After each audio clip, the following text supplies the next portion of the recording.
Alex Rider Book 2, Series 1. Chapter 4, Search and Report. At least they didn't have far to take him. Two men brought Alex down from the crane, one above him on the ladder and one below. The police were waiting at the bottom and watched by the incredulous construction workers. He was Fogg marched off the building site and into the police station just a few buildings away. As he passed the conference centre, he saw the crowds pouring out. Ambulances had already arrived. The Home Secretary was being whisked away in a black limousine. For the first time, Alex was seriously worried, wondering if everyone had been killed. He hadn't meant it to end like this. Once they got to the police station, everything happened in a whirl of slamming doors. Blank official faces, whitewashed walls, forms and phone calls. Alex was asked his name, his age, his address. He saw a police sergeant tapping the details into a computer. But what happened next took him by surprise. The sergeant pressed enter and visibly froze. He turned and looked at Alex, then hastily left his seat. When Alex had entered the police station, he'd been in the centre of attention, but suddenly everyone was avoiding his eye. A more senior officer appeared. Words were exchanged. Alex was led down a corridor and put into a cell. Half an hour later, a female police officer appeared with a tray of food. "Supper?" she said. "What's happening?" Alex asked. The woman smiled nervously, but said nothing. "I left my bike at the bridge," Alex said. "It's all right. We got it." She couldn't leave the room fast enough. Alex ate the food, sausage, toast, and a slice of cake. There was a bunk in the room, and behind the screen, a sink and a toilet. He wondered if anyone was going to come in and talk to him, but nobody did. Eventually, he fell asleep. The next thing he knew, it was 7 o'clock in the morning. The door was open and a man he knew only too well was standing in the cell, looking down at him. "Good morning, Alex," he said. "Mr. Crawley." John Crawley looked like a junior bank manager, and when Alex had first met him, he had indeed been pretending that he worked for a bank. The cheap suit and striped tie could both have come from a Marks and Spencer's boring businessman range. In fact, Crawley worked for MI6. Alex wondered if the clothes were a cover of a personal choice. "You can come with me," Crawley said. "We're leaving." "Are you taking me home?" Alex asked. He wondered if anyone had been told where he was. "No, not yet." Alex followed Crawley out of the building. This time there were no police officers in sight. A car with a driver stood waiting outside. Crawley got into the back. Where are we going?" Alex asked. "You'll see." Crawley opened a copy of the Daily Telegraph and began to read. He didn't speak again. They drove east through the city and up towards Liverpool Street. And Alex knew at once where he was being taken. And sure enough, the car turned into the entrance of a 17-story building.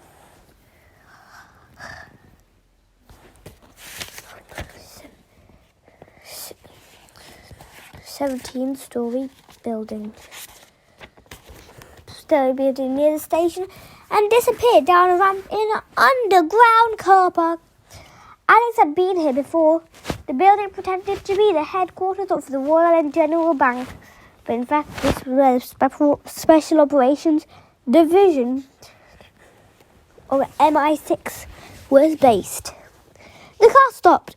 Crawley folded his paper away and got out, ushering Alex ahead of him. There was a lift in the basement, and the two of them took it into the 16th floor. "This way." Crawley gestured to a door marked 1605. the gunpowder plot, Alex thought. It was an absurd thing to flash into his mind. A fragment of history homework he shouldn't have been doing the night before. 1605, the year Guy Fawkes had tried to blow up the Houses of Parliament. Oh well, it looked as if the homework was going to have to wait. Alex opened the door and went in. Wally didn't follow.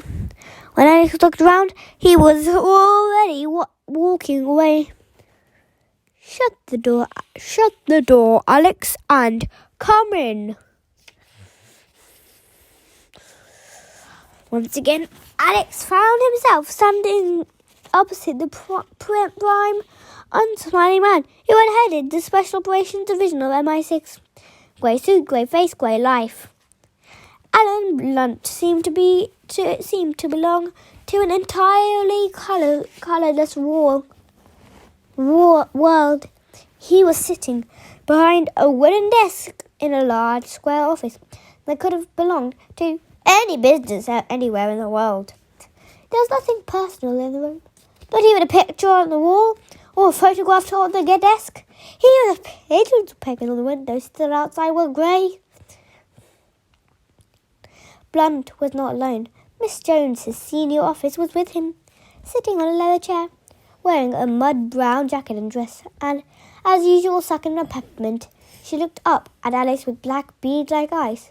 She seemed to be more pleased to see him than her boss was. It was she who had spoken. Blunt had barely registered the fact that Alex had come into the room. Then Blunt looked up. I hadn't expected to see you again so soon, Alex, he said. Now, that's just what I was going to say, Alice replied. There was a single empty chair in the office. He sat down. Blunt slid a sheet of paper across his desk and examined it briefly. What on earth were you thinking of? He demanded. This business with the crane! You've done an enormous amount of damage. You practically you've destroyed £2 million conference centre. It's a miracle nobody was killed. The two men in the boat will be in hospital for months, Miss Jones added. You could have killed the Home Secretary. Blunt continued. That would have been the last straw. What were you doing? They were drug dealers, Alex said. So we've discovered the normal procedures would have been to dial 999. I couldn't find a phone, Alex sighed. They turned off the crane, he explained. I was going to put the boat in the car park. Blunt blinked once. Huh? And waved a hand as if dismissing everything that had happened. It's just, as well as that your special status has come up on the police computer, he said. They called us and we've handled the rest. I didn't know I had a special status, Alex said. Oh, yes, Alex.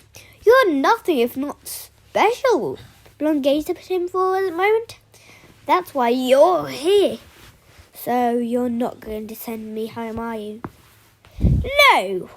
The fact is, Alex, we were thinking of contacting you anyway. We need you again.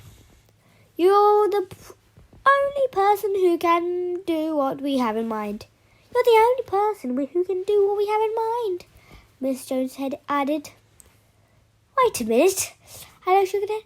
I'm far enough behind at school. And as it is, suppose I'm not interested? Miss Jones sighed. We could, of course, return you to the police, she said. As I understand it, they were very keen to interview you. And how is Miss Starbright? Blunt asked. Jack Starbright. The name was short for Jackie, or Jacqueline. Alex wasn't sure which was the housekeeper who had been looking after Alex since his uncle had died. She was a bright red-haired American girl who had come to London to study law, but had never left. Blunt wasn't interested in her health. Alex knew that. The last time they'd met, he'd made his position clear. So long as Alex did, as he was told. He could be living in that his uncle's house with Jack, step out of line, and she'd be deported to America, and Alex would be taken into care. It was blackmail, of course, and would be simple and pure and simple. She's fine, Alex said.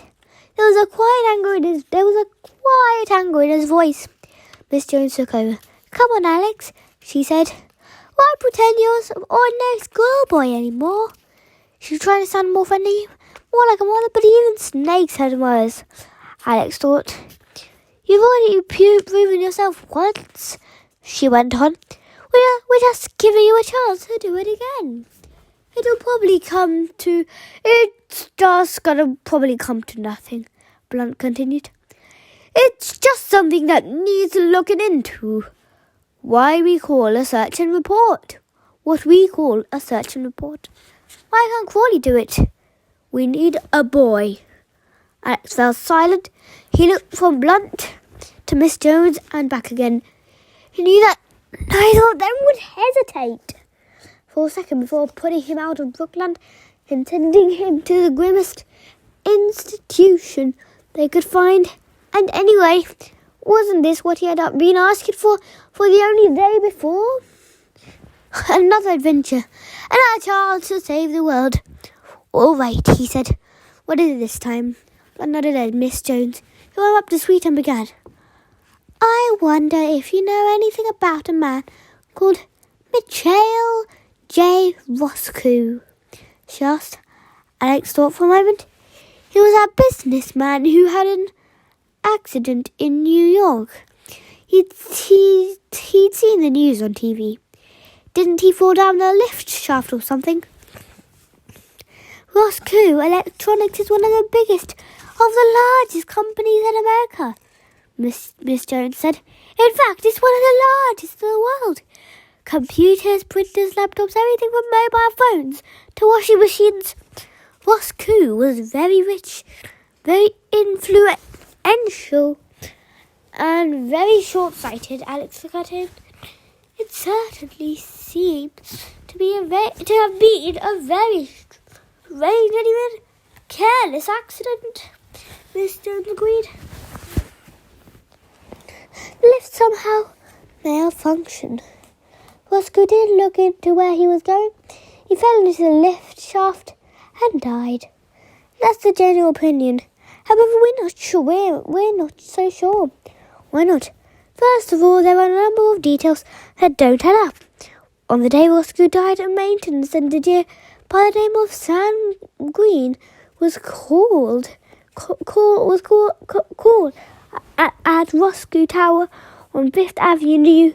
We know it was him because we've seen him, very much like him because we've seen him. They have CCTV cameras, and he was filmed going in. He said he'd come to look at a defectable cable, but according to the company that had employed him, there was no defectable cable, and he certainly wasn't acting under orders from them. Why don't you just talk to him? We'd like to, but Green has vanished without a trace. We think he might have been killed. We think someone might have taken his place and somehow set up the accident that killed Roscoe. Alex shrugged. I'm sorry about Mr. Roscoe, but what's it got to do with me? It's coming to that. Miss Jones paused. The strangest thing of all is that the day before he died, Roscoe telephoned his office. A personal call. He asked to speak to Mr. Blunt. I met Roscoe at Cambridge University, Blunt said. That was a long time ago. We became friends. That surprised Alex. He didn't think of Blunt as the sort of man who had friends. What did he say? He asked. Unfortunately, I wasn't here to take the call, Blunt replied. I arranged to speak with him the following day. By that time, it was too late. Do you have any idea what he wanted? I spoke to his assistant, Miss Jones said. She wasn't able to tell me much, but she understood that Roscoe was concerned about his son. He has a 14-year-old son. Poor Roscoe. A 14-year-old son. Alex was beginning to see the way things were going. Paul was his only son, Blanc explained. I'm afraid the two of them had a very difficult relationship. Roscoe divorced a few years ago, and although the boy chose to live with his father, they didn't really get on. They were the usual teenage problems. But of course, when you grow up surrounded by millions of dollars, these problems sometimes get amplified. Paul was doing badly at school. He was playing truant, spending time with some undesirable friends. There was an incident with the New York police. Nothing serious, and Roscoe managed to hush it up. But it still upset him. I spoke to Roscoe from time to time. He was worried about Paul and felt the boy was out of control. But there didn't seem to be very much he could do. So is this what you want me for? Alex interrupted. You want me to speak to this? You want me to meet this boy and talk to him about his father's death? No. Blanc shook his head and handed a file to Miss Jones. She opened it. Alex caught a glimpse of a photograph. A dark-skinned man in a military uniform. Remember what we told you about Roscoe? She said. But now I want to tell you about another man. She slid the photograph around so that Alex could see it. This is General Viktor Ivanov, EXK2KGB. Until last December, he was head of the Foreign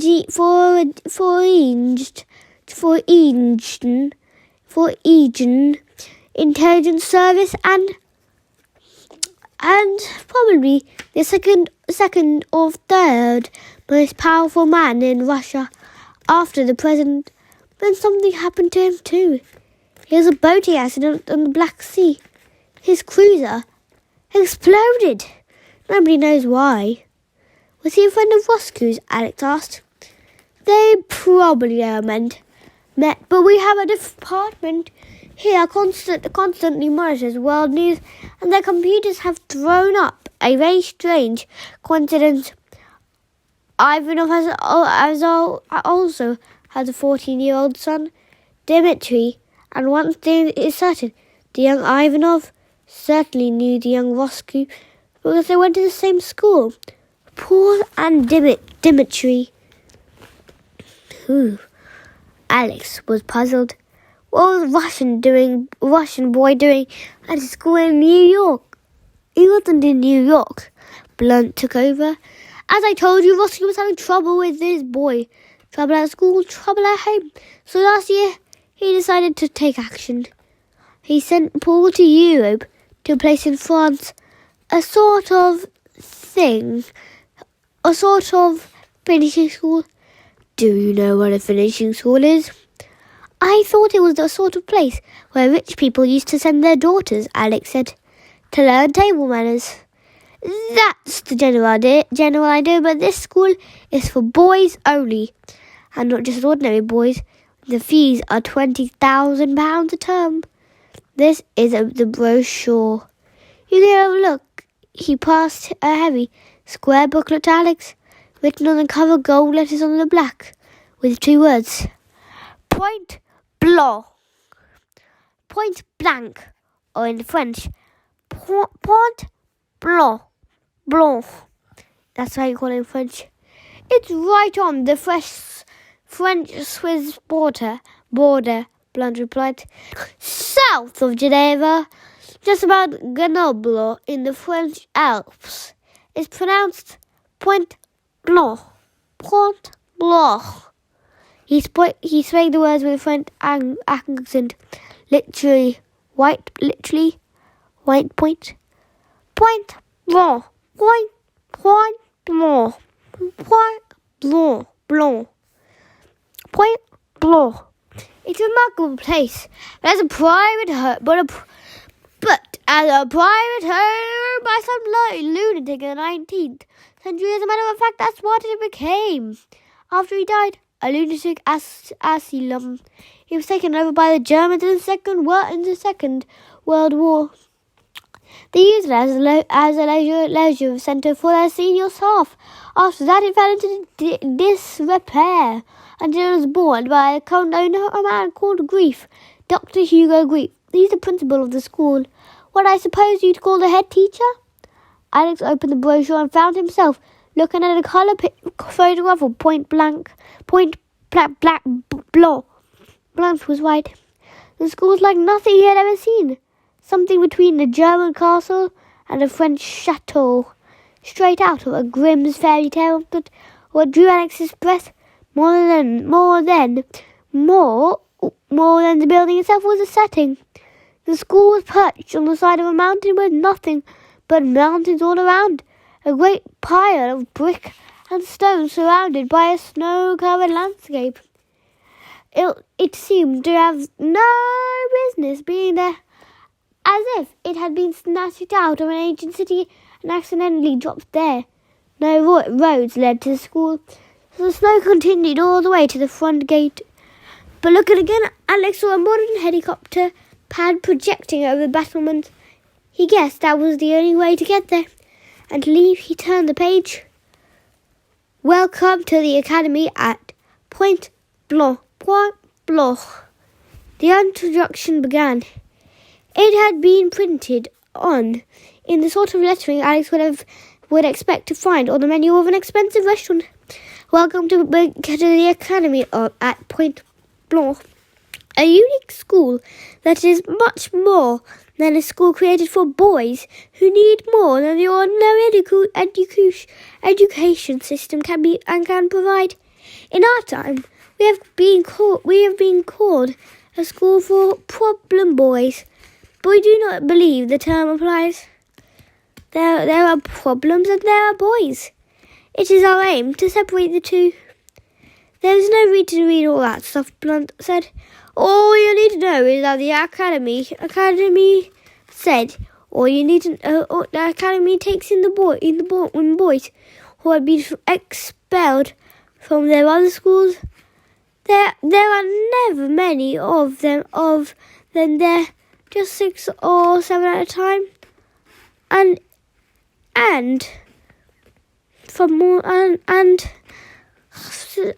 it's unique in other ways too. For a start, it only takes the sons of the super rich at £20,000 a term. I'm not surprised. I said you'd be surprised just how many parents have applied to send their sons. Blood went up. But I suppose you've only got to look at the newspaper to see how easy it is to go off the rails when you're born with a silver spoon in your mouth. It doesn't matter if they're politicians or pop stars, fame and fortune, for the parents often bring problems for the children, and the more successful parents are, the more pressure there seems to be. The Academy went into business to sort the young people out, and by all accounts, it's been a great success. It was established 20 years ago, Miss Jones said. In that time, it had a client list. You'd find hard to believe, of course. They've kept the names confidential. But I can tell you that parents who have sent their children, that there include American Vice President, a very noble prize-winning scientist, and a member of our own royal family, as well as Roscoe and this man Ivanov, Alex said. As well as Roscoe and this man Ivanov, Alex said. Yes, Alex shrugged. So it's a coincidence, just like you said. 2 rich parents with 2 rich kids at the same school. They're both killed in accidents. Why are you so interested? Because I don't like coincidences, Blanc replied. In fact, I don't believe in coincidences. When some people see coincidence, I see conspiracy. That's my job. and you're welcome to it. Alex thought. He said, do you really think the school and this man, Grief, might have had something to do with the two deaths? Why? Had they forgotten to pay for the fees? Blanc didn't smile. Roscoe telephones me because he's worried about his son. The next day, he's dead. We also learned from Russian intelligence sources that a week before he died, Ivanov had a violent argument with his son. Probably Ivanov was worried about something. Now do you see the link? Alex thought for a moment. So you want me to go to the school? He said. How are you going to manage that? I don't have any parents, and they wouldn't know of it anyway. We've already arranged that, Mr. Jones said. Alex realised that she must have made the plans before the business with the crane ever happened. If he hadn't drawn attention to himself, they would have come for him. We're really going to supply you with a wealthy father. His name is Sir David Friend. Friend, as in Friends Supermarkets. Alex had seen the name often enough in the newspapers. Supermarkets, department stores, art galleries, football teams, Mr. Jones paused. Friend is certainly a member of the same club as Roscoe, the Billionaires Club. He's also heavily involved in government circles as personal advisor to the Prime Minister. Very little happens in this country without Sir David being involved in some way. We've created a false identity for you, Blanc said. From this moment on, I want you to start thinking of yourself as Alex Friend. Alex Friend, the 14-year-old son of Sir David. It won't work, Alex said. People must know that Friend doesn't have a son. Not at all, Blanc shook his head. He's a very private person, and we've created a sort of son no father would want to talk about. Expelled from Eton, a criminal record, shoplifting, vandalism, and possession of drugs. Thank you, Alex. Sir David and his wife, Carolyn, don't know what to do with you, so they've involved you in the academy, and you've been accepted. And Sir David has agreed to all this? Alex asked. Blanc sniffed. As a matter of fact, he wasn't very happy about it. Using someone as young as you, but I spoke to him at length, and yes, he agreed to help. So when am I going to the academy? 5 days from now, Miss Jones said. But you have to immerse yourself in a new life. When you leave here, we've arranged for you to be taken to Sir David's home. He has a house in Lancashire. He lives there with his wife, and he has a daughter. She's 1 year older than you. You'll spend the rest of the week with everything you need to know. It's vital you have a strong cover. After that, you'll leave for Grenoble. And what do I do when I get there? We'll give you a full briefing near the time. Essentially, your job is to find out everything you can. It may be that this school is perfectly ordinary. There was in fact no connection between the deaths. If so, we'll pull you out. But we want to be sure. How will I get in touch with you? Well, we'll arrange that. Miss Jones ran an eye over Alex, then turned to Blanc. We'll have to do something about his appearance, he said. He doesn't exactly look the part. See to it, Blanc said. Alex sighed. It was strange, really. He was simply going from one school to another, from London Comprehensive to a finishing school in France. It wasn't the quiet adventure he'd been expecting. He stood up and followed Miss Jones out of the room.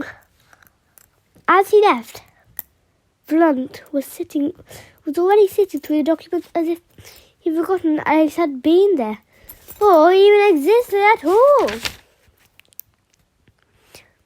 Chapter 5. The Shooting Party.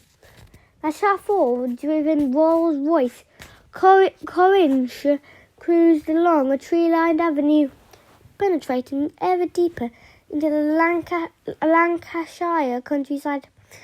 Its 16.75 litre light pressure V8 engine barely a whisper in the great green silence all around. Alex sat in the back, trying to be unimpressed by a car that cost as much as a house. Forget the Wilton wool carpets, the wooden panelling, and the leather seats, he told himself. It's only a car. It was the day after his meeting at Lebanon 6, and, as Mr. Jones had promised, his appearance had completely changed. He had to look like a rebel, a rich son who wanted to live life by his own rules. So Alex had been dressed in purposely provocative clothes.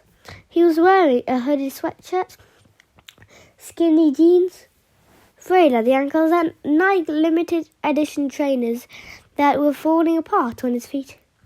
Despite his protests, his hair had been cut so short that he almost looked like a skinhead, and his right ear had been pierced. You could still feel it throbbing underneath the temporary stud that had put in to stop the whole closing.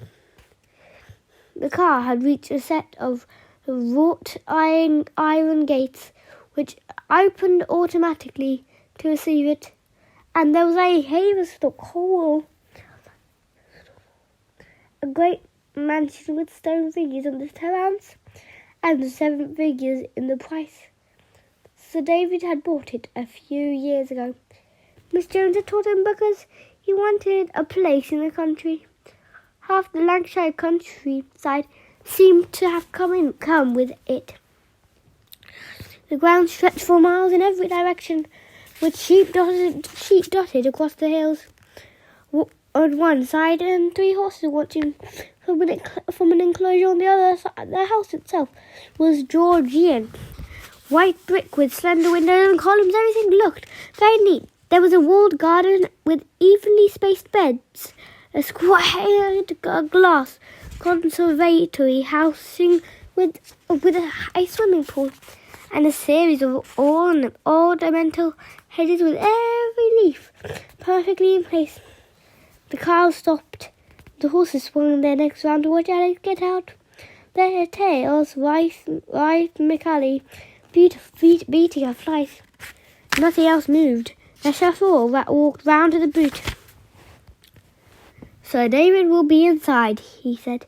Had disapproved of Alex from the moment he had set eyes on him. Of course he hadn't said much, but he was so professional. But he showed it with his eyes. Alex moved away from the car, drawn towards the conservatory on the other side of the drive. It was a warm day, the sun beating down on the glass, and the water on the other side looking suddenly inviting. He passed through a set of doors. It was hot inside the conservatory. The smell of chlorine rose up from the water, stifling him. He thought the pool was empty, but as he watched, a figure swam up from the bottom, breaking through the surface just in front of him. It was a girl, dressed in a white bikini. She had long black hair and dark eyes, but her skin was pale. I guess she must have been about 15 years old. I remember what Miss Jones had told him about Sir David's friend. He has a daughter 1 year older than you. So this must be her. She watched her pull herself out of the water. Her body was well-shaped, closer to the woman she would become than the girl she had been. She was going to be beautiful, that much was certain. The trouble was she already knew it. When she looked at Alex, arrogance flashed in her eyes. "Who are you?" she asked. "What are you doing in here?" I'm Alex." "Oh, yes." She reached for a towel and wrapped it around her neck. "Daddy said you were coming, but I didn't expect you to walk in like this." Her voice was very adult and upper class. It sounded strange coming out of that 15-year-old mouth. Do you swim? Do you swim? She asked. Yes. That's a shame. I don't like having to share the pool, especially with a boy, and a smelly London boy at that. She ran her eyes over Alex, talking in the torn jeans, the shaven hair, the stuff in his ear. She shuddered. I can't think what Daddy was doing agreeing to let you stay, she went on, and having to pretend you're my brother. What a ghastly idea. If I did have a brother, I can assure you he wouldn't look like you. Alice was wondering whether to pick the girl up and throw her back into the pool, or out through a window. And there was a movement behind him, and he turned to see a tall, rather aristocratic man with curling grey hair and glasses, wearing a sport jacket, an open-necked shirt, and cord.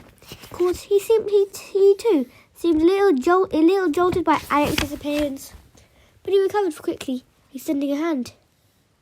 Alex, he inquired. Yes. I am David Friend. Alex shook his hand. How do you do? He said politely. I hope you have a good journey. I see you've met my daughter. He smiled at the girl who was sitting beside the pool, drying herself, ignoring them both. We haven't actually introduced ourselves, Alex said. Her name is Fiona. I'm sure the two of you will get on fine. Sir David didn't sound convinced. He just said back towards the house. Why don't we go? Why don't we go and talk in my study? Alex followed him back across the drive and into the house. The front door opened into a hall that could have come straight out of the pages of an expensive magazine. Everything was perfect. The antique furniture, ornaments and paintings placed exactly so. There wasn't a speck of dust to be seen, and even the sunlight streaming in through the windows seemed almost artificial, as if it was only there to bring out the best in everything in touch. It was the house of a man who knows exactly what he wants and has the time and the money to get it. Nice place, Alex said. Thank you. Please come this way. So David opened a heavy oak-panelled door to reveal a sophisticated, modern office beyond. There was a desk with a chair on either side, 2 computer screens, a white leather sofa, and a series of metal bookshelves. Sir David showed Alex to a chair and sat down behind the desk. He was unsure of himself. Alex could see it immediately. Sir David Friend might run a business empire worth millions, even billions of pounds. But this was a new experience for him. Having Alex there, knowing who and what he was, he wasn't quite sure how to react. I've been told a very little about you, he began. Alan Blunt got in touch with me and asked me to put you up here for the rest of the week, to pretend that you're my son. I have to say, you don't look anything like me. I don't look anything like myself either, Alex said. You're on your way to some school in the French Alps. They want you to investigate it. He paused.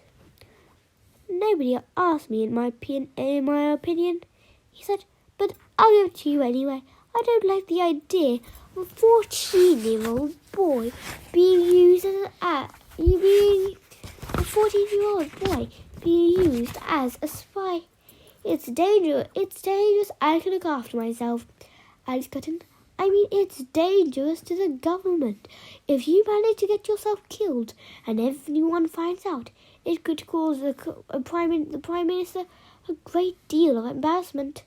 I advised him against it, but for once he disagreed with me.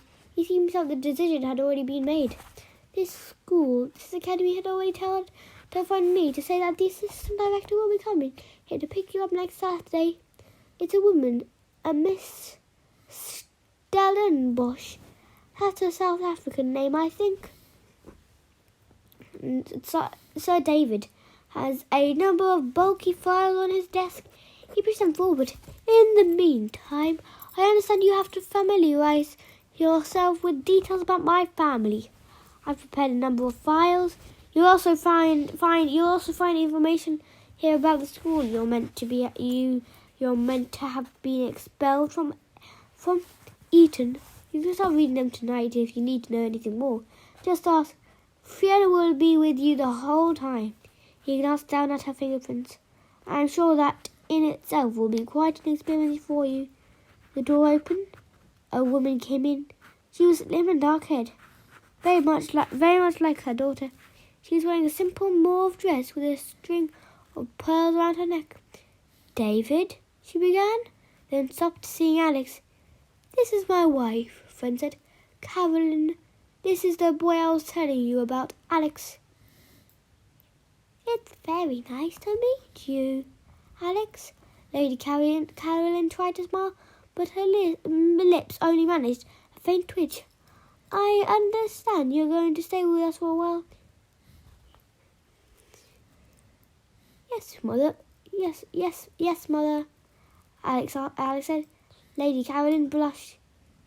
He has to pretend to be our son, said David, reminded us. Returned Alex. Fiona doesn't know anything about MI6 and the rest of it. I didn't want to alarm her. I told her that it's connected with my work. It's a social experiment. If you like, she's to pretend you're her brother, to give you a week in the country as part of the family. I'd prefer it if you didn't tell her the truth. Dining is in half an hour. Lady Caroline said, do you eat venison? She said, perhaps you'd like a wash before you eat. I'll show you to your room. So they would pass the files. Alex, you've got a lot to read. You've got a lot of reading to do. I'm afraid I have to go back to London tomorrow. I have lunch with the President of France, so I won't be able to help you. But as I say, there's anything you don't know? Fiona, friend, Alex said. I should be given a small, comfortable room at the back of the house. He took a quick shower and put his old clothes back on again. He liked to feel clean, but he had to look grimy. It suited the character of the boy he was supposed to be. He opened the first of the files Sir David had been through. Been thorough.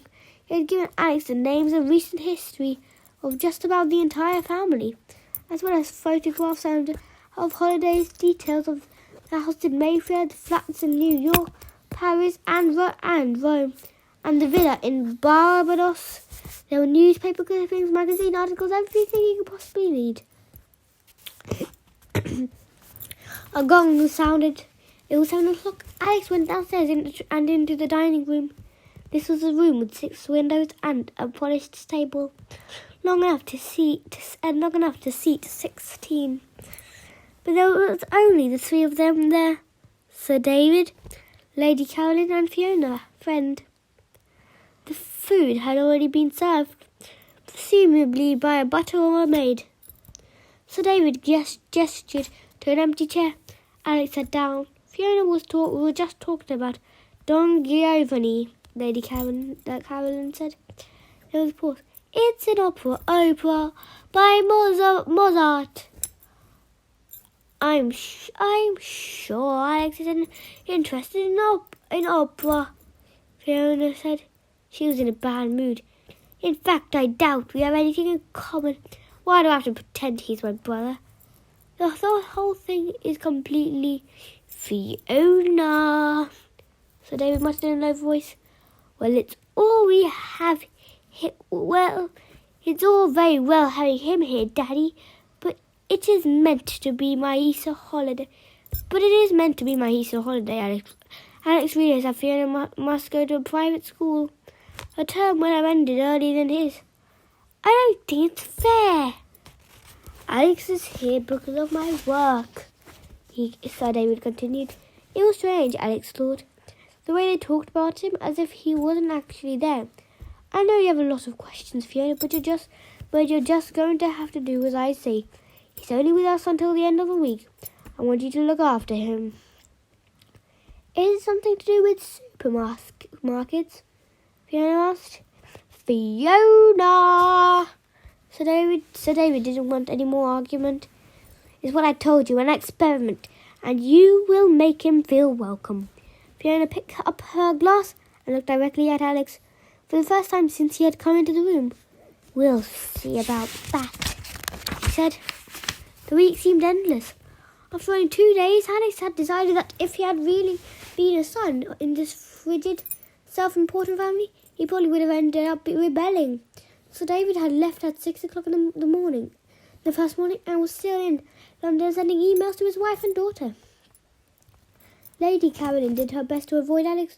Once or twice she drove into the town nearby, but otherwise she seemed to spend a lot of time in bed. And Fiona, well, she wasn't quoting opera. She was boasting about her lifestyle and her wealth, her holidays around the world. At the same time, she made it clear how much she disliked Alex. She'd asked him several times what he was really doing at Haverstock Hall. Alex had struggled and said nothing, which had made her dislike him all the more. On the third day, she introduced him to some of her friends. I'm going shooting, she told him. I don't suppose you want to come. Alex shrugged. He had memorized most of the details in the files and figured he could easily pass a member of the family. Now he was counting the hours until the woman from the academy arrived to take him away. Have you ever been shooting? Fiona asked. No, Alex said. I go hunting and shooting, Fiona said. But of course you're a city boy. You wouldn't understand. What's so great about killing animals? Alex asked. It's part of the country's way. It's traditional. Fiona looked at him as if he was stupid. It was how she always looked at him. Anyway, the animals enjoy it. The shooting party turned out to be young and, apart from Fiona, entirely male. There were 5 of them waiting on the edge of a wood. It was a part of the Haverstock estate. Rufus, the leader, was 16, well built with dark curly hair. He seemed to be Fiona's official boyfriend. The others, Henry, Max, Barcelona, and Fred, were about the same age. Alex looked at them with a heavy heart. They had uniform. They had uniform barber jackets, tweed trousers, flat caps, and huntsman leather boots. They spoke with uniform public school accents. Each of them carried a shotgun. With the barrel broken over his arm, 2 of them were smoking. They gazed at Alex with barely concealed contempt. Fiona must have already told them about him. The London boy. Quickly, she made the instructions. Rufus stepped forward. Nice to have you with us, he drawled. He ran his eyes over Alex. Up for a bit of shooting, are we? I don't have a gun, Alex said. But I'm afraid I'm not going to lend you mine. Rufus snapped the barrel back into place and held it up for Alex to see. It was 80 centimetres deep, 80 centimetres of gleaming steel stretching out of a dark walnut stock decorated with ornately carved solid silver side plates. It's an over-under shotgun with detachable trigger, handmade by Abbiatico and Salvinelia. He said, it cost me 30 grand, or my mother anyway. It was a birthday present. It can't have been easy to wrap, Alex said. Where did she put the ribbon?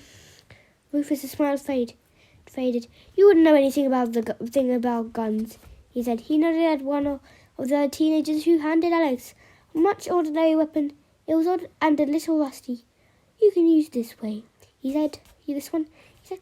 And if you're very good and don't get in the way, maybe we'll let you have a cartridge. They all laughed like that.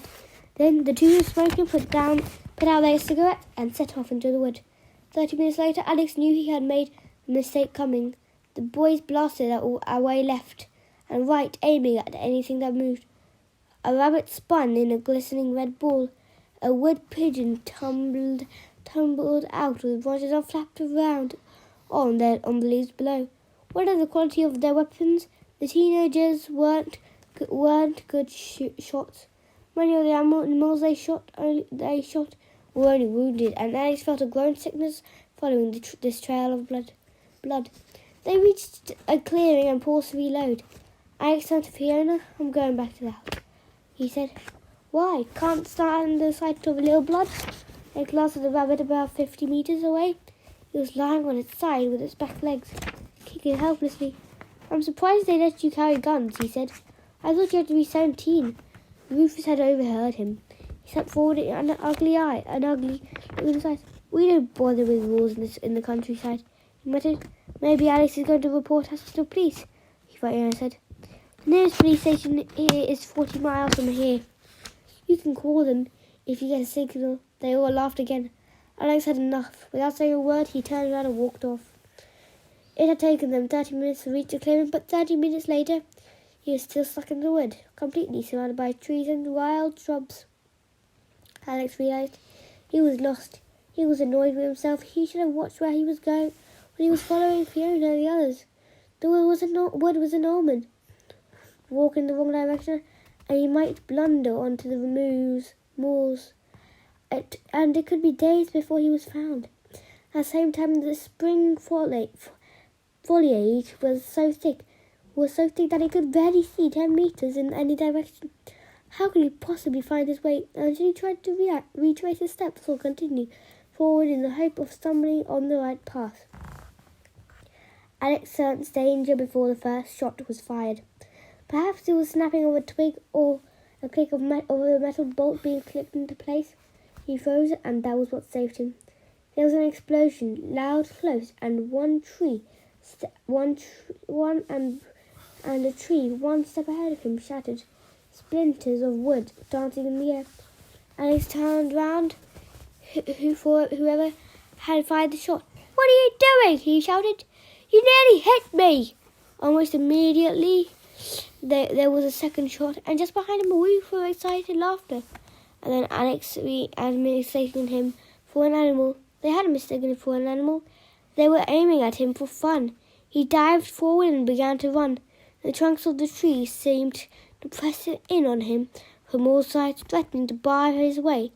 The ground beneath him was soft from recent rain and dragged at his feet, trying to glue them into place. There was a third explosion. He ducked, feeling the gunshot spray above his head, shredding the foliage. Anywhere else in the world, this would have been madness. But this was the middle of the English countryside, and these were rich, bored teenagers who were used to having things their own way. Alex had insulted them. Perhaps it had been the jibby about the wrapping paper. Perhaps it was his refusal to tell Fiona who he really was. But they had decided to teach him a lesson, and they would worry about the consequences later. Did they mean to kill him? We don't bother with the rules in countryside, Rufus had said.